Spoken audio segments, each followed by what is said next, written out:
I think there was so much more urgency and conviction and everything in that the team did from minute one of this game, especially just compared to the last game. Every pass was purposeful and there was zip on it, even if it was just the back four working it around. Whereas on Tuesday, it was a little more lax at times and a little more like, okay, we can control this. And this one was, no, we want to control every single minute of this game. It looked a little bit more confident of this group as well going into this game. Allie, is there anything that you think didn't work for this group in this game that they really need to go back to the drawing board or fine tune, especially as they look ahead to World Cup qualifying? Oh, I want to focus on Japan a little bit. They used, what was it? 21 of their 23 players. They made a lot of subs each game. They showed the depth of that roster as well. They're coming off of a, 6 games in the Asian Cup. They're coming off of traveling. So many of them play at these top clubs in the WSL. And I kind of like they're qualified and how they chose to rotate and they showed this composure and so really just seemed so unfazed for so much of these 3 games. And so I want to give credit. Japan doesn't even have a head coach right now. Right.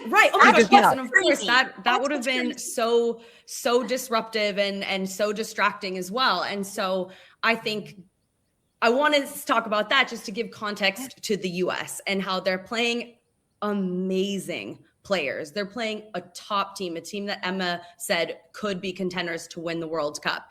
And what I liked about this game, I thought game 2, we're a little bit generous saying the US struggled with the conditions, but then didn't really say Japan was playing in the same conditions. Whereas tonight there was the cold. And I think that Japan actually, they were missing a lot more passes in the middle third than you usually see. And I'm like, I don't think it's the conditions. I think that the US were more confident. I think their pressure was better. And so that margin of error for Japan to connect passes, you had Tierna coming so strong when a forward would try to come off the front. Tierna was right on her back. So any touch that went a little bit in front of the forward, Lindsay Heaps came through, slide tackle, bodied, won the ball. And then Sophia Wilson stayed centrally this game. I thought she was brilliant making runs into the wide channel.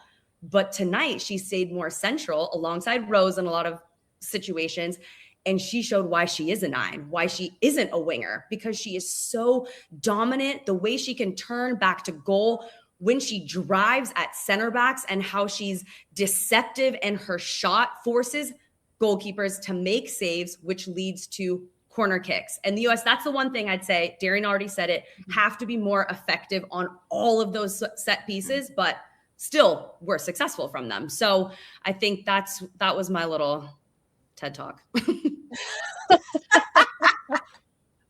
I'm here for it. This Japan side deserves all of their flowers. 9 changes again. Talk about a team with depth, a team that problem solves, has made the US lose. Not many teams get to say that. Shut them out. Shut them out. Like this is such a strong side. And yes, I do agree, Allie. I think the counter pressure from the US was 10 times better tonight and so much more confident. And that is why the US ultimately got the win over Japan tonight. They were suffocating them. There wasn't anything they could do to even get the joy out of the ball that we usually see with Japan. So credit to Japan, credit to the US. Yeah. I can't wait to see this matchup again, hopefully in the next few months, even before the World Cup. But I would love to see it at the World Cup as well. Oh, that's going to be I think we could. We could. Very well could. It was a mouth-watering series between these two teams, and both benefit from it, learning from their mistakes. For Japan to get a win, I think that shows that the U.S. still has some work to do, right, going forward. And if they want to win a World Cup next summer, they still have to continue to build. And all the work that Emma Hayes has done is just the tip of the iceberg of what has to continue to grow and develop with this group. But Japan, a very talented side with a lot of depth that I bet they're pretty pleased leaving this, knowing that, I mean, not with this game, but knowing they got to win. And also, okay, now we can work on things before we go to the World Cup next summer that Japan is going to do.